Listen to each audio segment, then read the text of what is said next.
그럼 오늘 말씀을 함께 봅시다. 오늘 말씀 민수기 6장 말씀입니다. 민수기 6장 22절로 26절. 민수기 6장 22절로 26절 말씀입니다. 자, 읽기를 시작하면 우리 한 목소리로 보겠습니다. 여러 절이네요. 우리 교독하겠습니다. 교독하고 끝절을 같이 보게 이렇게 하겠습니다. 22절을 제가 먼저 볼게요. 민수기 6장 22절 말씀 먼저 보고 교독하고 끝절을 같이 봅니다. 여호와께서 모세에게 말씀하여 이르시되 너희는 이스라엘 자손을 위하여 이렇게 축복하여 이르되 여호와는 네게 복을 주시고 너를 지키시기를 원하며 여호와는 네 얼굴을 내게 비추사 은혜를 주시기를 원하며 함께 여호와는 그 얼굴을 내게로 향하여 드사 평강을 주시기를 원하노라 할지니라 하라. 아멘. 자, 여러분들에게 전해드린 교환에는 제목이 조금 다른데, 그거는 어제 밤에 출력을 했는데 제가 오늘 아침에 설교의 제목을 살짝 바꾸면서 주보는 제목을 좀 바꿨습니다. 그래서 오늘 말씀의 제목이 광야예요.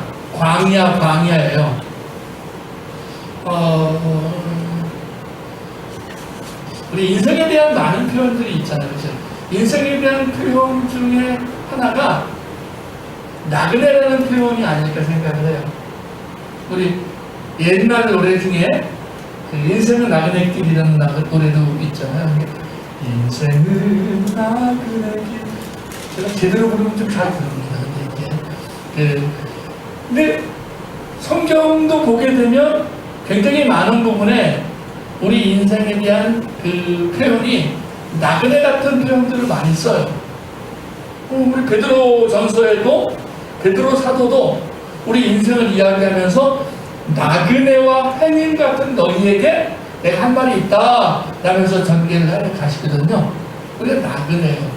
그런데 여러분, 여기 아주 결정적인 차이가 있어요.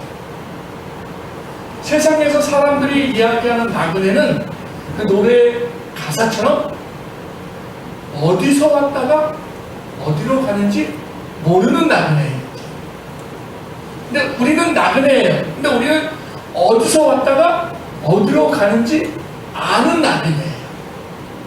그래서 우리는 나그네라는 표현 못지않게 또 다른 표현으로 우리 성도들은 인생길을 순례길이라고도 부를 수 있어요.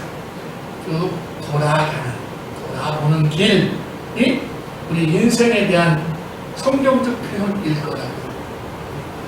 민수기를 보면서 우리 인생의 나그네 길, 우리 인생의 순례길에 가장 적합한 표현이 무엇인가를 얻게 되는데, 그건 바로 광야라는 단어일 것 같아요. 그래서 원래 민수기는 백성들의 수를 기록한 것, 백성들의 수를 기록한 내용들, 백성들의 수에 대한 기록이라는 건 민수기예요. 근데 사실 이거는 영어 성경이나 헬라어 성경의 제목이고, 원래 시브리어의 성경의 이 민수기의 본래 제목이 뭐냐면 광야에서요. 광야에서.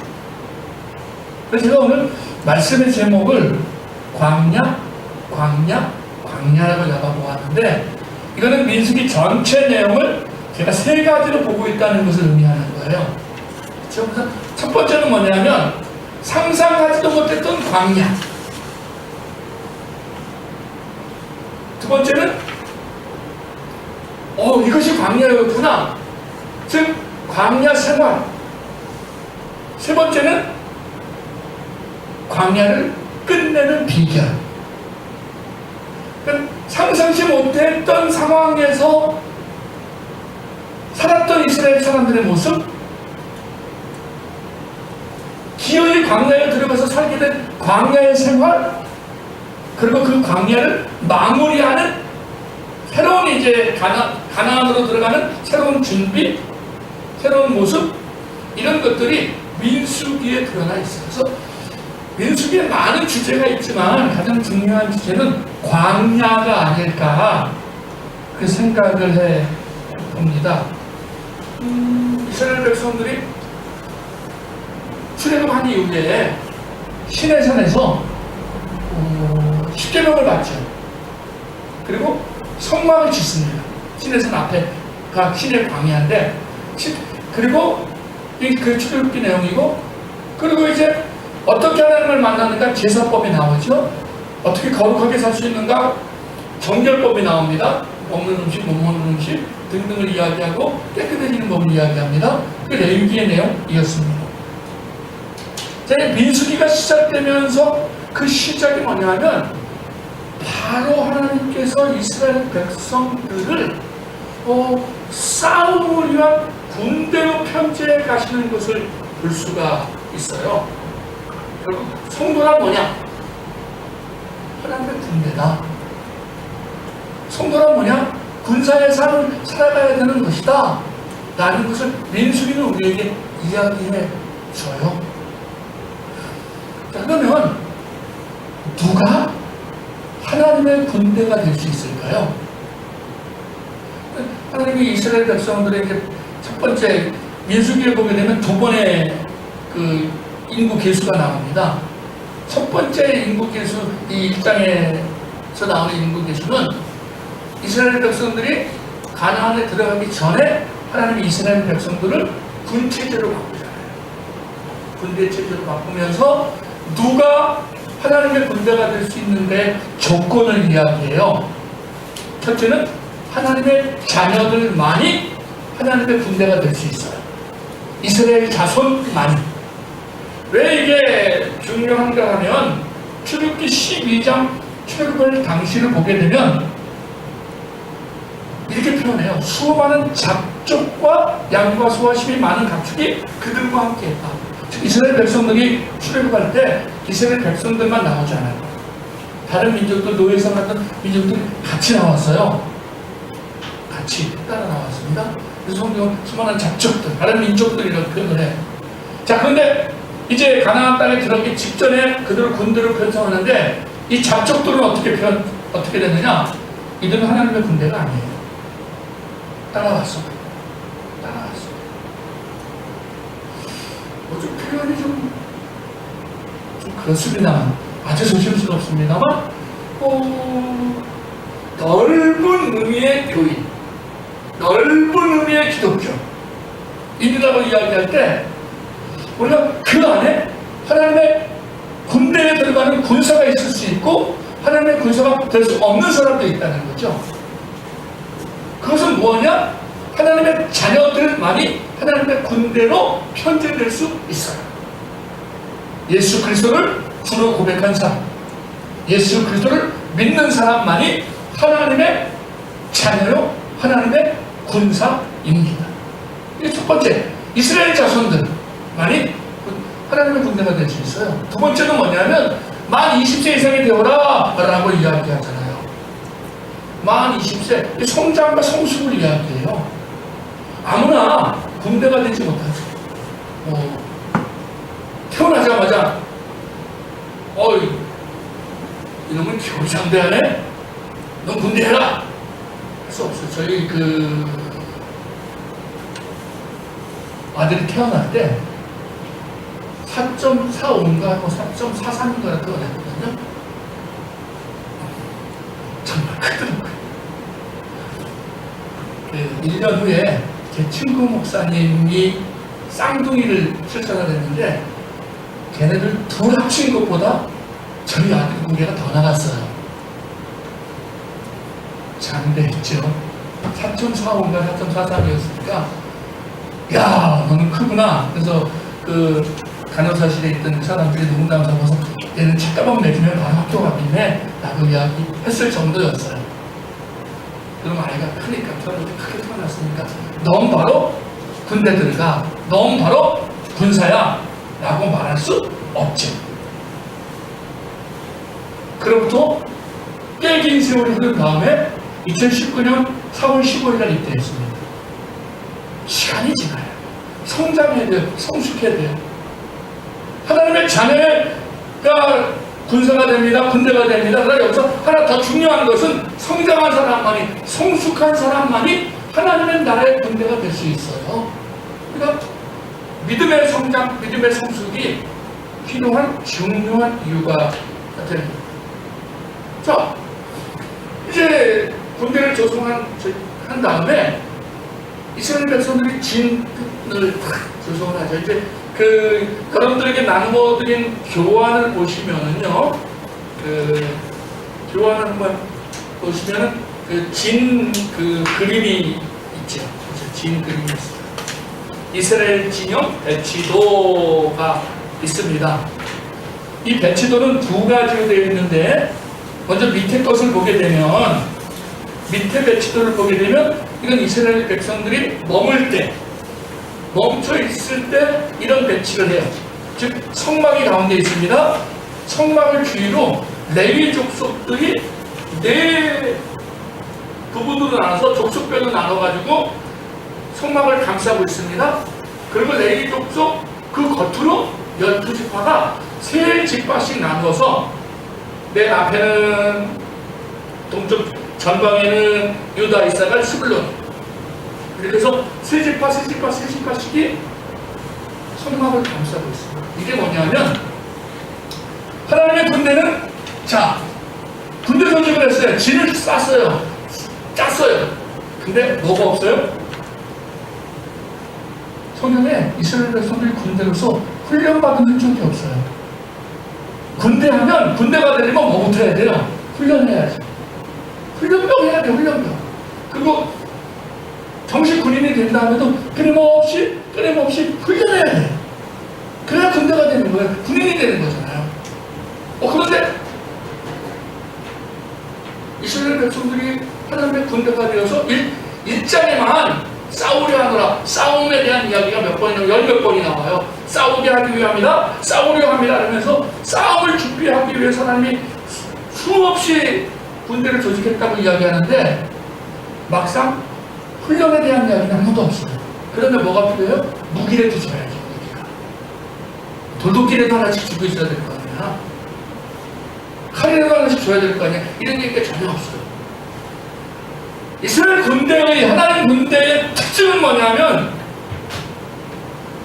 훈련도 없고 무기도 없는데 누구만 바라봐라? 중심에 계신 하나님만 바라봐라. 하나님의 거룩을 담고 이스라엘 백성들에게 군대는 훈련이 있다면 그 훈련이 뭘까요? 그 거룩의 훈련이에요. 거룩의 훈련. 그게 무기고 그게 군대 훈련입니다. 자, 이 밑에 있는 그 진영도는 있을 때, 머무를 때, 그 다음에 이제 나아갈 때, 전진할 때, 특히 여호수아서를 보게 되면 이스라엘 백성들이 전쟁터에 나설 때 이 전법을 많이 쓰는데, 근데 어떻게 되면 맨 앞에 법궤를 두는 거죠. 전쟁할 때도 누가 앞서 싸우는데 누가 우리의 군대 장관이에요? 이스라엘 백성들의 군대 장관이에요? 하나님께서 군대 장관이에요. 그래서 군대 조직을 하기는 했는데 그 조직이 어떻게 운영되어지고 어떻게 전개되어지는가 하면 하나님께서 그 가운데 계실 때 그 하나님을 바라보는 거룩함이 하나님 백성들의 훈련이 되고 무기가 되고, 하나님의 앞장서 가시면 법궤가 맨 앞에 가면, 근데 그 여러분들 나눠드린 그 진영도처럼 이스라엘 백성들이 그 지파별로, 지인별로 쫓아갑니다. 이게 이스라엘 군대의 특징입니다. 거룩함으로, 정결함으로, 그게 이스라엘 백성들의 군대 내내 가장 중요한 요구사항이에요. 훈련을 몇 번 받아야 된다, 무기는 뭘 해야 된다, 무기 상품은 어떻다 나오는 게 아니라 거룩과 정결하면 하나님의 말씀에 순종하고 제사 지내고 나아가는 거죠. 그게 이스라엘 백성들의 군대의 자격이고 군대의 훈련을 내는 거예요. 그러면서 하나님께서 이스라엘 백성들을 제사장을 통해서 축복하게 하시는 축복의 내용들이 나오죠. 오늘 본문이기도 했는데 6장 24절 26절을 보게 되면 하나님께서 여호와는 내게 복을 주시고 너를 지키시기를 원하며 여호와는 그의 얼굴을 내게 비추사 은혜 베푸시기를 원하며 여호와는 그 얼굴을 내게를 향하여 드사 평강 주시기를 원한다. 군대 생활하고 있는 이 여호와의 진에 참여해서 나아가는 이스라엘 백성들, 하나님의 백성들에게 뭘 약속하시느냐 하면 하나님은 너희에게 우리에게 복 주시는 이심을 잊지 말아라. 복의 주체가 누구? 복을 주는 주체가 누구냐면 제사장이 아니에요. 누구예요? 하나님. 우리가 착각을 하잖아요. 제사장이 복을 주나 보다. 저 목사님은 축복권이 있어. 물론 있죠, 목사님인데 축복권이 있어요. 근데 그 축복권이 내게 목사의 축복권이 아니다. 누구에게서 오는 축복이에요? 하나님에게서 오는 축복이에요. 그럼 목사님에게 있는 축복권은 누구에게도 있어요? 여러분들에게도 있어요. 개개인들에게. 그래서 복의 주체가 누구냐? 하나님만이 복을 주시는 분이고, 하나님은 자기 백성을 지키시는 분이고, 자기 백성을 만나는 분이고, 자기 백성에게 평강을 주시기를 원하시는 분이기 때문에 우리가 하나님의 군대로 하나님 거룩을 쫓아 말씀에 순종해서 나가면 이 복이 바로 누구의 복이 되냐? 우리의 복이 되는 사실을 잊지 말아라라는 거죠. 오늘 함께 예배하는 우리 큰 공동체 우리 모든 지체들이 이 민수기 6장 24절로 26절에 복, 지키시기로 복을 주시는 하나님, 지키시는 하나님, 얼굴을 비추사 은혜 베푸시는 하나님, 평강 주시는 하나님, 그 하나님을 날마다 만나는, 날마다 경험하는 은혜가 있기를 축복합니다. 아멘. 그 군대에게 주시는 거예요. 자, 이때는 상상도 못했어. 광야가 오리라는 것을. 이제 가나안에서 출발을 했습니다. 근데 출발을 하면서 어떤 일이 일어나느냐? 원망의 말이 넘쳐나고요, 음식에 대한 불평이 있고요, 리더십에 대한 시기와 질투가 있었습니다.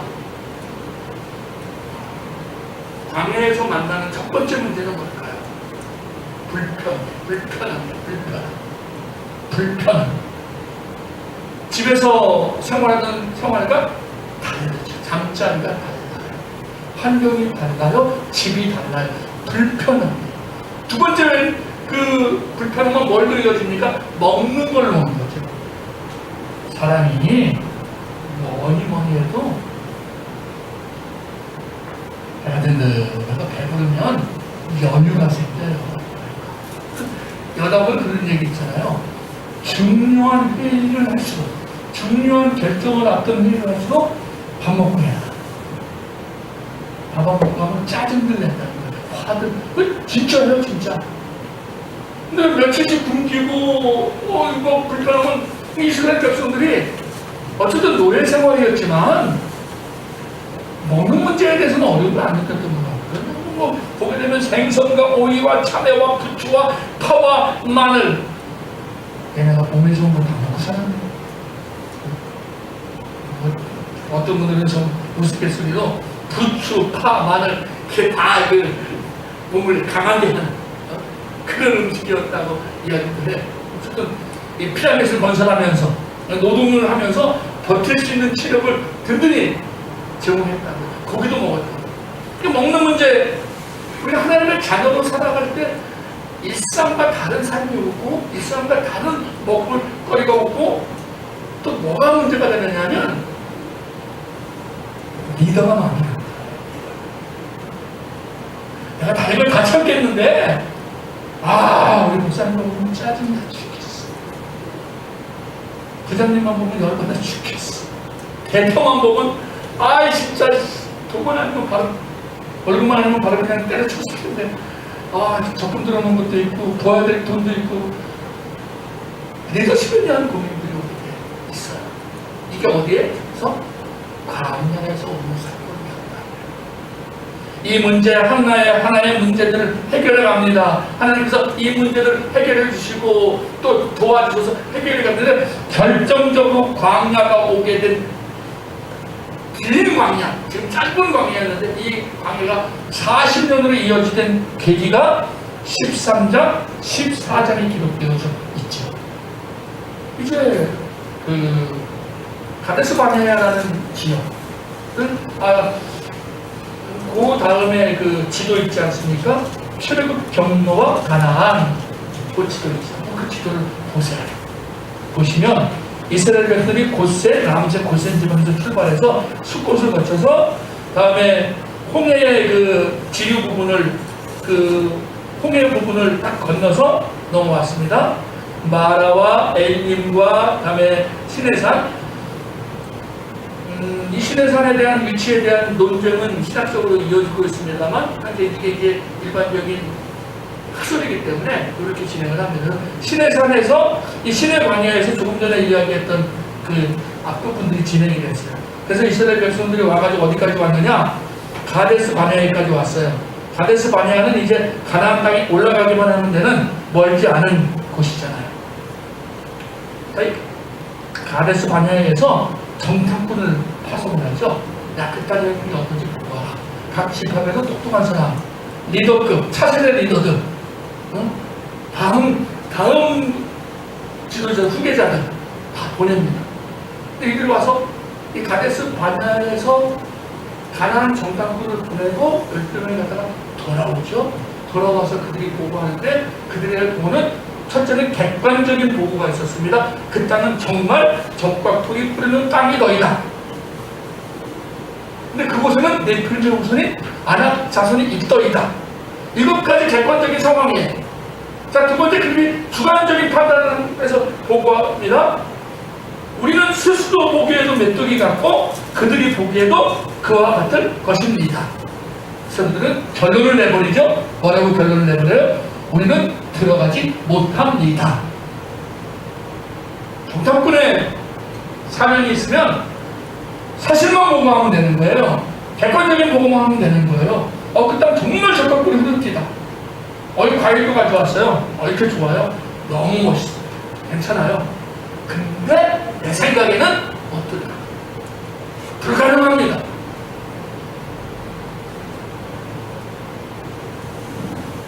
요수와 갈렙이 그렇지 않다고 막 우리가 할 수 있다고 이야기하죠. 근데 그 모든 이 백성들의 국민들의 마음이 10명의 정탐꾼의 보고에 마음이 녹아버렸죠. 그래서 어떻게 해요? 이제 막 돌아가자. 여호수아 갈렙을 죽이기도 하고 우리가 다른 지도자를 세워서 돌아가자.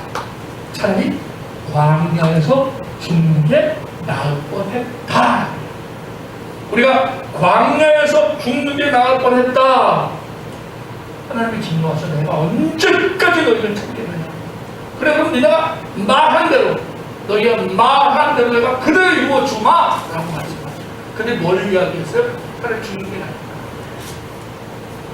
그래서 이스라엘 백성들이 광야에서 죽게 됩니다.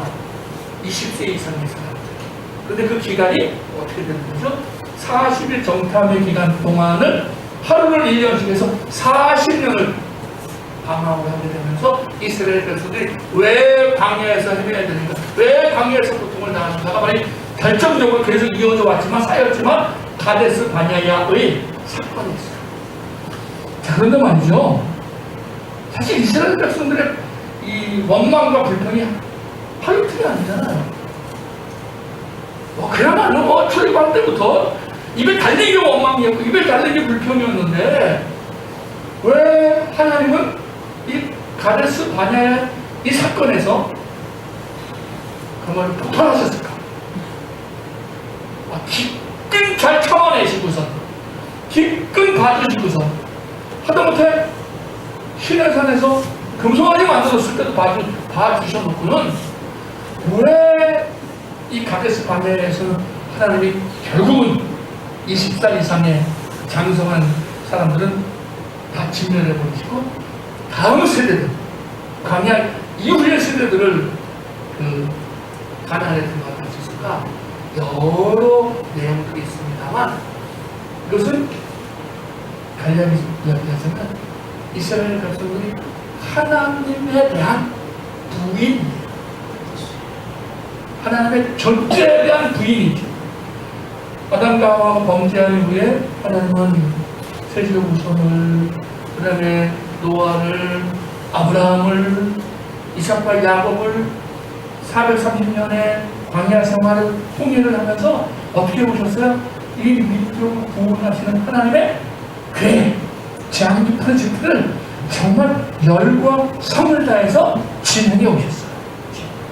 하나님이 얼르고 달래고 베풀고 얼르고 달래고 베풀고 돕고 정말 여기까지 왔어. 근데 이제 뭘 이야기해요? 이스라엘 백성들이 아이씨 이거 좀 다 필요 없어. 광야에서 죽는 게 나을 것 같아. 이건 무엇에 대한 분이냐면 하나님 존재에 대한 분이에요. 먹는 거에 대한 문제가 아니에요.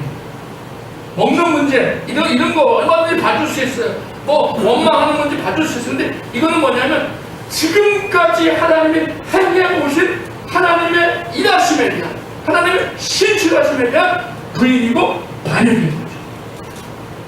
우리가 신앙생활 할 때 원망하고 불평하는 거 없을 수 없다고 저도 생각을 해요. 그렇죠? 우리 신앙생활 하다 보면 하나님에 대해서 원망하고 불평하는 분들이 종종 있습니다. 종종. 근데 정말 조심해야 될 것이 뭐냐면 하나님의 그 존재, 하나님이 나를 향한 사랑과 계획과 인도하심에 대한 존재론적 부인을 하면 곤란해집니다. 결국 이스라엘 백성들은 하루가 1년이 되어서 40년 너희 말이 내 귀에 들린 대로 내가 너희에게 행하리라. 여호수아 갈렙 빼고 다 꼬꾸라져. 그러면서도 광야 생활이 이렇게 이어집니다. 그 나머지는 40년 생활이 되는 거예요. 광야 40년 생활이 이어져요. 끊임없이 반란이 일어납니다. 역시 리더십에 대한 도전이 일어나죠. 그 미디암의 도전도 그랬고요. 레위 사람들, 레위 족속들, 고라와 그 일당들, 그리고 루벤 지파의 일부들, 이 사람들의 반응도 그랬어요. 왜 너만 잘난치 않은데? 자, 고라 자손이 어느 족속이죠? 레위인이에요. 제사장, 자기네 지파 내에 제사장도 있어요. 나 제사장이 아니죠. 르벤이 누구예요? 혈통으로 보면 장자예요. 르벤 족속이. 근데 실제적으로 지금 출애굽에서나 이후에 장자 역할을 해요 못했죠. 야곱의 축복에서 이미 장자에서 배제됐어요. 근데 실제적으로 장자는 장자군거든요. 존재상으로는 존재니까 이 사람들의 불만이 결국 급한 거예요. 혈통적으로 우리가 장자인데, 이거 똑같은 레위인인데, 결국 그것이 자기 욕심을 따라서 자기의 이기심을 따라서 반영을 하죠. 그 결과는 무엇이었죠? 미리암은 문둥병으로 끝났지만 이 사람들의 반응은 지진이 나서 다 삼켜버리고 다 망하는. 그리고 이스라엘 백성들 전체로도 큰 어려움이 오는 일이 일어나게 됩니다. 그래서 이 와중에 이스라엘 백성들이 쭉 가다가 또 이제 시딤에서 사건이 하나 우리가 잘 아는 발람 선지자 사건이 일어나잖아요. 발람이 이제 에돔과 미디안의 그 지도자들이 이스라엘 백성들이 정말 이 개미떼처럼 메뚜기 떼처럼 몰려오고 있는 거예요. 고민하다가 그 당시 아주 영영 있는 센 무당, 센 실적한 사람이 발람을 쫓아가서 부탁을 하고 결국 그에게 저주의 것을 이야기하죠. 발람이 맨 처음에 거절했어요. 그러면 나중에 이제 워낙에 섭외가 많이 들어오고 많은 걸 준다고 하니까 쫓아가죠. 어떤 일이 벌어져요? 나비가 입을 여는. 성경에서 동물이 말을 하는 게 딱 두 번 나와요. 그죠? 동물이 입을 열어서 말을 하는 게 성경이 딱 두 번 나와요. 자, 한 번은 이 발람의 나비 있고요. 또 한 번 어디 나오죠? 뱀. 하와꽃이 돼. 성경에 우리가 얘기하는 그때는 이제 완전 타락하기 전이니까 또 가능했는지 모르는데 어쨌든 그래서 짐승이 말하는 게 두 번 나오는데 그 중에 한 번이 뭐냐면 이 발람의 나비가 입을 여는 사건이거든요. 하나님께서 얼마나 이 일들을 싫어하시고 자기 백성들을 아끼시고 보호하시는가를 무엇까지 동원하셔서 동물까지 동원하셔서 이거는 발람을 막는 문제가 아니라 하나님이 누구를 보호하고 계시고 아끼시고 있음을 보여주는 거죠. 하나님 백성을 지키고 보호하시는 것을 나비의 입을 여러 가지 이어가고 있다는 것을 보여주고 계시는 거거든요. 어쨌든 말하면 그 축복받는 거 떠납니다. 근데 이어서 무슨 사건이 터지죠? 시팀에서 이스라엘 백성들이 이방들 모함 여자들과 혼음을 하고 우상에 절하는 사건이 벌어져요. 그래서 이 일로 인해서 24,000명이 죽습니다. 비너하스가 일어나요. 자, 여기서 아주 중요한 한 가지가 우리가 기억할 필요가 있어요. 그러면 왜 이스라엘 백성들이 갑자기 우상을 숭배하고 이방인과 이렇게 혼응을 하게 됐을까? 뒤에 보게 되면 이게 누구의 계략이에요? 발람의 계략입니다. 발람이 하나님이 시켜가지고 온갖 축복을 다 하고 가는데 막상 축복만 하고 가니까 되게 미안하잖아요. 예언은 다 예언대로 하고 갔는데 그래서 계략을 알려주거든요. 예를 들어 지금 특히 남자들이 광야에서 사느라고 얼마나 깨끗이 하고 근데 집을 짓고 사는 도시에 사는 모함 여자들이 오시면 그래?